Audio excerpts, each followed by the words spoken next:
In today's video, we're going to be going through and discussing one of Oblivion's biggest prank quests, Sheogorath's Daedric Shrine Quest. Sheogorath is the Daedric Prince of Madness who rules over his realm of the Shivering Isles. Sheogorath is, and once was, the Daedric Prince of Order known as Jyggalag, the complete opposite of his current personality. Due to jealousy and fear, he was cursed to become what he hated the most, disordered, manic, and deranged.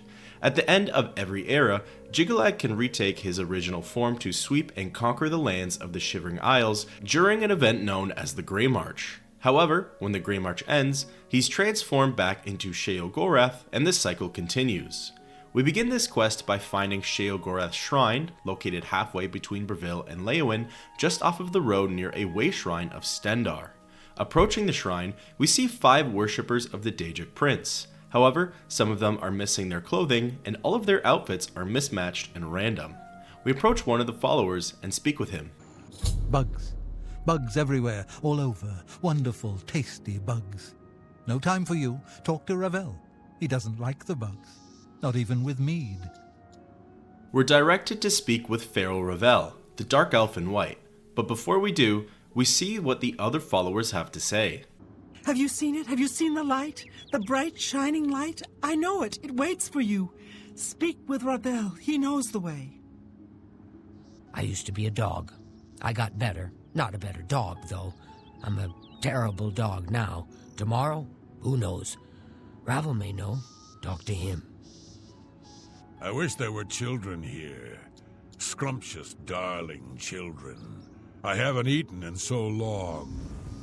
Ravel will tell me what to do. You too. We finally wander on over to speak with Ravel. Place? Not place? Here? Not here? Welcome to the Grove of Madness, stranger. Or go away. Who knows? Time will tell. Killed and ate a Bosmo there, but it made me sick. Saw Lord Sheogorath in the vomitus, so that's all right. Here to sacrifice? A limb would be nice. Then approach the shrine. Of course, he won't appear, because it's not raining. He loves the rain. And you'll need an offering.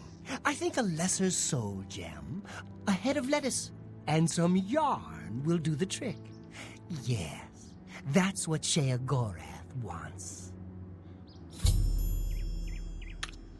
Clearly, the Mad God has had his way with these followers, as a lot of what they have to say is either manic or deranged in some way. Ravel told us that the offering required in order to speak with Sheogorath involves bringing the shrine a head of lettuce, a lesser soul gem, as well as some yarn. Ironically, 2 out of 3 of these objects are ones I've always passed up on picking up because I never thought I would need to use them. Looking inside of our inventory, we actually already have the lesser soul gem, so that just leaves the other 2. We fast travel to the Imperial City Market District in order to try and buy the lettuce and yarn. We look at a few different shops, however, I just couldn't seem to find any for purchase. We luck out eventually by searching through some of the crates and barrels outside of the shops and spotting some much needed yarn. Now, all that was left was the lettuce. We went on over to the Merchant's Inn, thinking they might have some for sale, when we spotted a sight for sore eyes. Just behind the innkeeper, on some shelving, were 2 heads of lettuce just sitting on a plate. We crouched to make sure our crime wouldn't be spotted and stole the lettuce. It was now time to fast travel back to the shrine of Sheogorath and present our offerings in order to further this quest. Another mortal dares to summon me, and already I'm bored. But enough about me.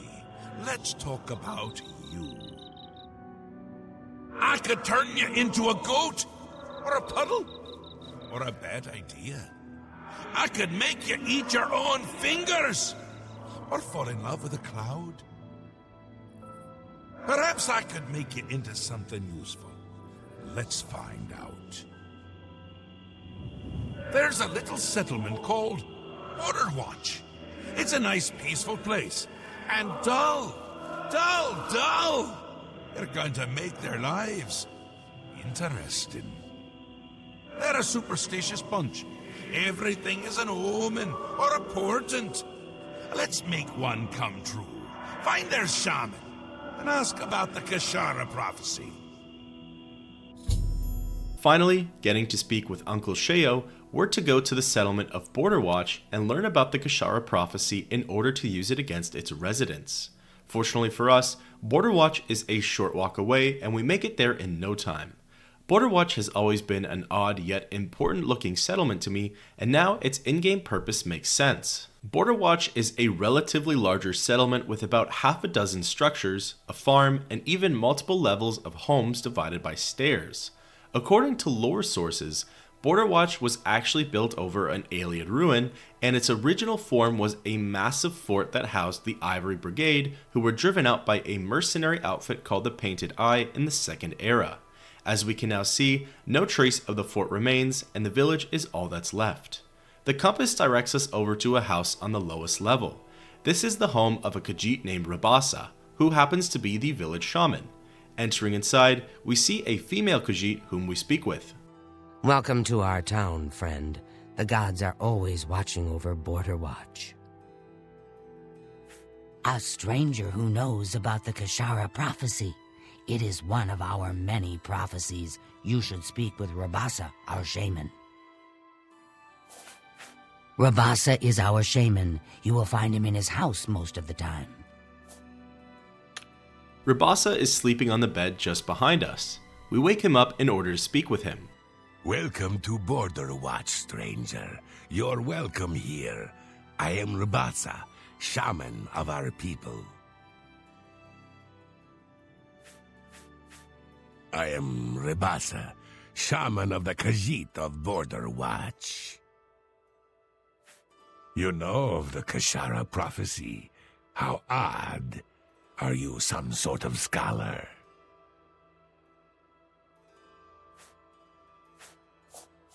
You would mock our beliefs? Fool, when the three signs are upon us, you will learn. It's a matter of trust, and I don't trust you enough yet. We toss a few septums his way to grease him up and try again. Oops. These are the signs as they were foretold. First, there is the plague of vermin. It is said our town will be overrun by disease-carrying creatures. Rats, I would imagine. Horrible little things. I always keep a powerful rat poison around, in case I see one of the little monsters. Next is the plague of famine. It is foretold that our livestock will fall dead in their fields, with no apparent explanation. We have but the 6 sheep in our pasture, and we make sure they are well tended. The plague of fear? I will not speak of this, not to any outsider. I'll answer anything else I can. Is there something more? Perhaps you would like to know more about Border Watch itself. I'm glad you asked. I could go on all day about our little community. We are but a handful of Khajiit, as you can see. Many are the evenings we spend around the cooking fire, sharing stories of elsewhere. The smell of our food travels for miles. If you'd like to stay, I'd suggest getting a room at the Border Watch Inn. We don't get many visitors, but Setasa serves a fine ale. She also has the finest collection of cheeses in the Empire. Her prized cheese has such a powerful aroma. She keeps it sealed in a case. Rabasa tells us a lot of important information. The Kashara prophecy has 3 signs. The first one is a plague of vermin, the second one is famine, and the third he wouldn't even speak about. The shaman does give us a clue on how we should proceed. At the Border Watch Inn, we'll find a collection of cheeses that the town is particularly proud of. We head on over there and find the display of dairy products. Fortunately, the innkeeper is nowhere to be found, so all we need to do is lockpick the display case and take the cheese. The display case is a very hard lock level, so if you find it too tricky, the key can always be pickpocketed or looted off of Sathasa, the local innkeeper. Getting into the case, we take the Olroy cheese and then head back outside. From here, we walked over to the cauldron and placed the cheese inside of it, cooking it and releasing its wonderful smells into the wilds of Cyrodiil. Shortly thereafter, at least a dozen rats came running out from the bush and made their way up to the melted cheese.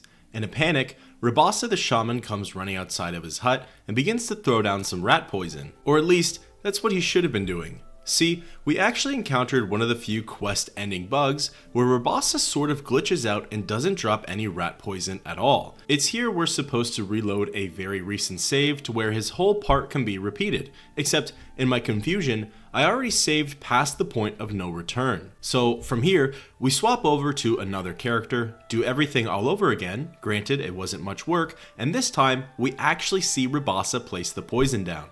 You've seen it. You've seen the first sign. Perhaps this is the beginning of the Kashara. It has come. We're doomed. Doomed. Run while you can, stranger. Get out.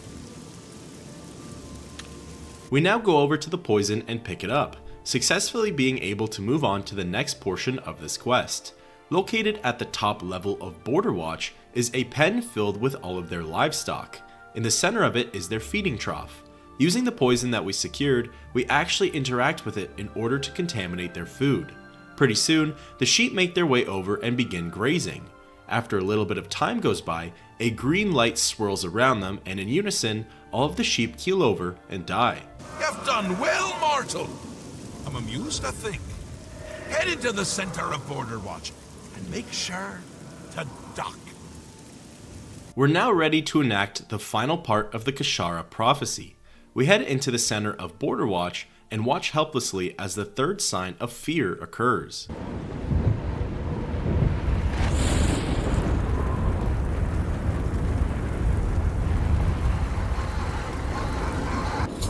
A plethora of dead flaming dogs rain down from the horrific crimson sky. The citizens of Border Watch run around in a frenzy, terrified and preaching the end of the world. We find Rabasa one last time and speak with him. The end of all things has come. We have finished. All hope is gone. The Kashara has come true.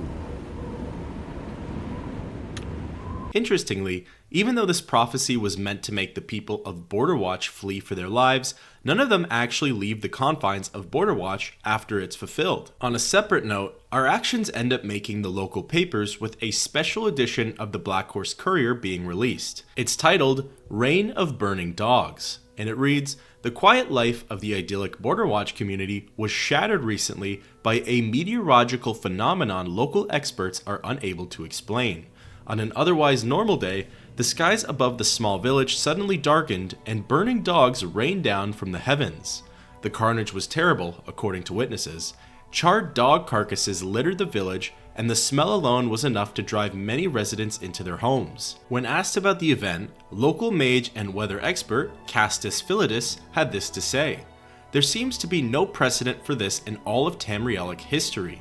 While there have been stories of insects, frogs, and the occasional wayward mage crashing to the earth, I've never encountered tales of burning dogs raining from the skies. It is possible that the dogs were part of some mage's experiments with summoning gone bad, or perhaps the dogs were swept up in a great wind and hurled into the sky. This might explain the dogs falling onto the unfortunate Border Watch community. Of course, that still doesn't explain why they're on fire." While the experts seem puzzled, the residents of Border Watch see only one explanation. "It is the end of the world," said one resident, who asked not to be named in this article. "The Kashara prophecy tells us this will happen. The rats, the sheep, we are all doomed. Doomed! Prophecy, mages, freak weather occurrence, we may never know. And the small village of Border Watch will definitely never be the same." When you think about it, given the events of the main quest, the Kashara prophecy does feel pretty spot on. Returning to Sheogorath's shrine, we speak with him, and this happens. Good times!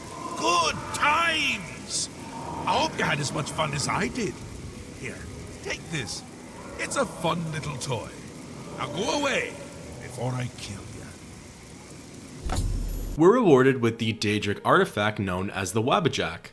The Wabbajack is a staff that has the power to Wabbajack on target. What that means is that when used on any non-NPC target, they actually transform into a whole other creature for a total of 10 seconds.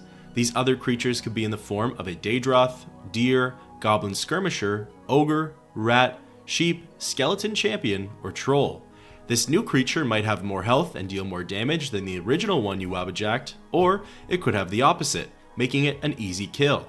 Many believe the staff's name to be a reference to the poem called Jabberwocky by Lewis Carroll, which is a nonsensical poem describing an unpredictable creature.